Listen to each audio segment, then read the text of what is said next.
Okay, so had a nice place to stay in Escalante last night and got up today to heavy overcast, pretty cool.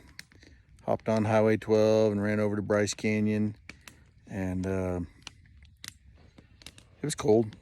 You know, even walking around in full gear, people were looking at us like we just beamed down from the mothership.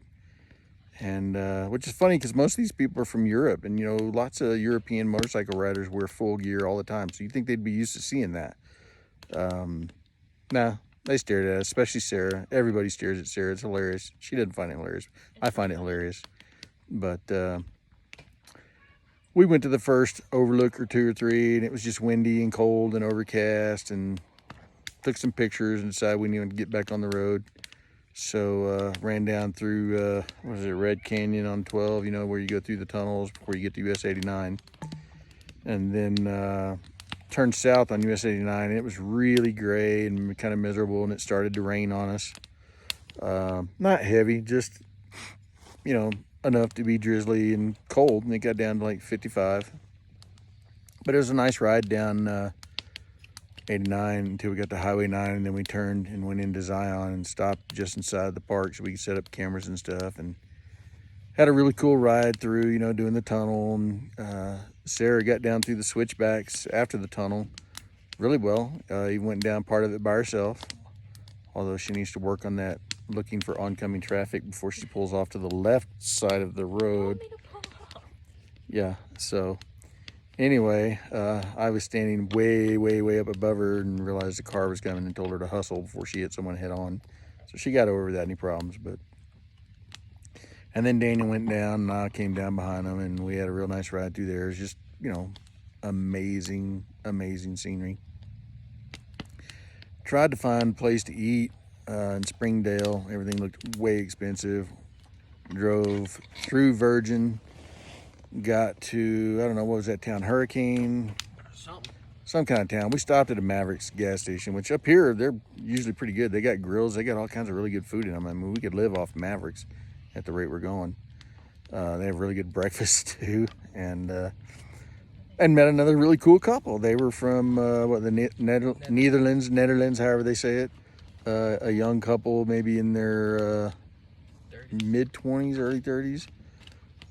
His name was Leon, and hers was Monel, or I couldn't say it. Anyway, really cool couple. So we sat. There's only one picnic table outside the store, and they were using it. So she invited us over, and we sat down and had a nice visit with them. And he got up for a minute, went over to this car. They flew into Houston, spent some time over in Bandera, went to like a dude ranch, rode horses, got their cowboy hats and boots. They were in the truck, and they rented a Tundra, and they drove all the way across West Texas to get up here. And I was like, yeah, that's a really exciting drive, isn't it? And they just kind of looked at me like, yeah, okay.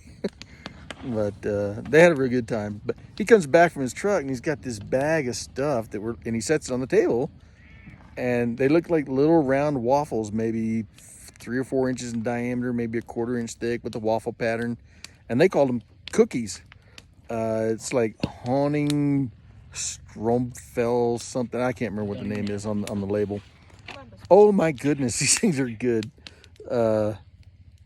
Yeah, so we split the first one. We call them lembas bread. If you watch The Lord of the Rings, you know what that's all about. But yeah, I think there was maybe 8 in the pack or something like that. So yeah, those will be gone by this evening. But it was cool. They had like 6 of these packs, and they bring them just so they can give them to people while they're traveling around, local people. So that was pretty neat. Anyway, finished up lunch, ran back up Highway 12 towards Virgin to get on the Kolob Reservoir Road. And that's a really cool road that goes up the backside of Zion National Park. And it's paved all the way until you get right to the reservoir, and then it stops. And we went a little bit past the reservoir, and they put a lot of loose gravel on it, big chunky loose gravel. Sarah didn't like that. And I'll admit, it was kind of sketchy even on the big bike, because you're just sliding around. So we stopped, backtracked, found the camp host, and he's like, well, it's reservations only, but I got some overflow stuff. So we followed him around the edge of the lake on a graded dirt road, which Sarah actually likes. And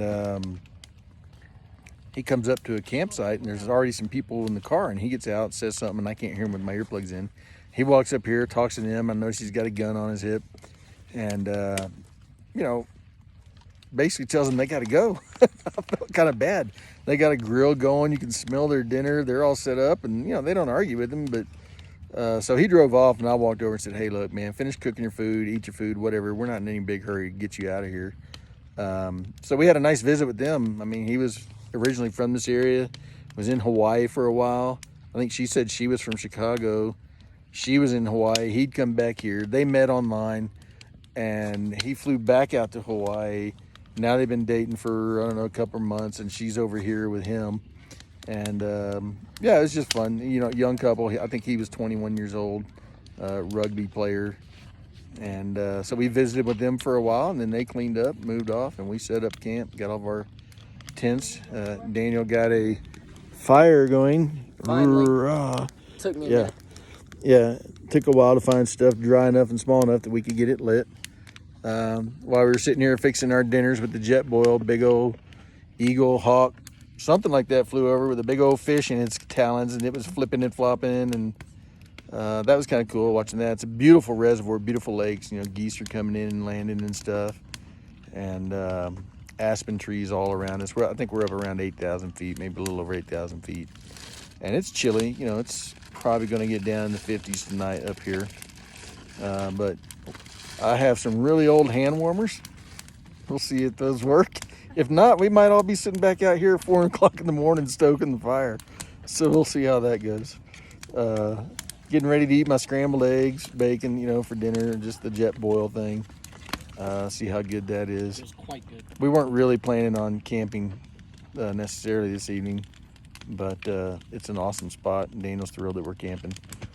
We're not going to keep going on Kolob Reservoir Road because we stopped some people who were also here from this area, and they said the loose gravel stuff just, it keeps going. And we're just going to head back down the fun paved road, head over towards Hurricane or whatever the town is. And there's a highway that runs up to Cedar City. And once we get to Cedar City, we'll start working our way north on some of the paved, twisty back roads that are a lot of fun. Because we got to get back up to Provo tomorrow evening to pick up the brake lever for Sarah's bike, you know, 4 o'clock, 5 o'clock.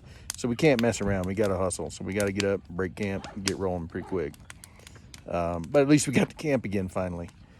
And that'll be nice. And then once we get done in Provo, we're going to put Utah behind us. You know, we got to see Bryce. We got to ride the Escalante National Monument. That was great.